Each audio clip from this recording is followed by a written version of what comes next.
I'm Dennis Ayers, and I was born and raised in Roanoke, Virginia, but my family moved to the Rockbridge area in the early 80s. I went to Virginia Tech undergrad and UVA for law school, which makes me both a Hokie and a Wahoo, and frequently confused as to who to root for. I spent most of my professional career in Washington, D.C. and Los Angeles, and I met my partner Clint of 20 years in L.A. But we always knew we were going to come back to Lexington because we really appreciate small town life, and I can't be away from the Blue Ridge Mountains for that long, so that's why we came back. In 2005, I took a job that allowed me to telecommute, and it was a great opportunity to get out of the city and enjoy small town life, and that's what I've got here in Lexington.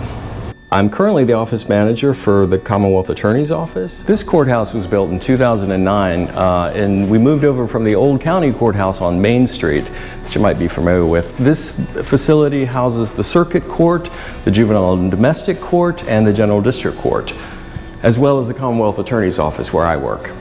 So in my spare time, I like to hike, and we're really lucky to have a lot of great places to do that in and around Lexington. Right now we're on Woods Creek Trail, which basically runs the entire length of Lexington and snakes between Washington and Lee and VMI and ends up at Jordan's Point. But this is a pretty easy trail. It's a great place to walk your dog or just take a leisurely stroll. But if you're looking for something a little more serious, there's House Mountain, which is about a 6-mile hike halfway uphill, and that's a fairly serious hike and right close to town. And if you're looking for something more long-term, obviously the Appalachian Trail is just outside of Buena Vista. So we have a lot of opportunities for hikers in and around our community.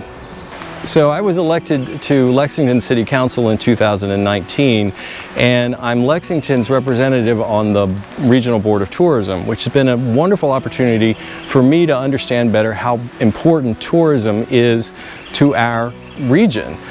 One of the things that I've learned about tourism is that the return on investment is phenomenal. It's also a great investment for us to do it as a region because economic activity in Rockbridge helps Lexington and vice versa, and Buena Vista. So we're all in this together. Travel connects us by bringing people into our community that we otherwise wouldn't find or interact with. And we're very fortunate to have 3 universities here in our community. We've got Washington Lee, VMI, and SVU, and that brings in a lot of vitality and energy and people from all different parts of the world. And that's really a great advantage of our small community. We get that influx, and that's what travel does.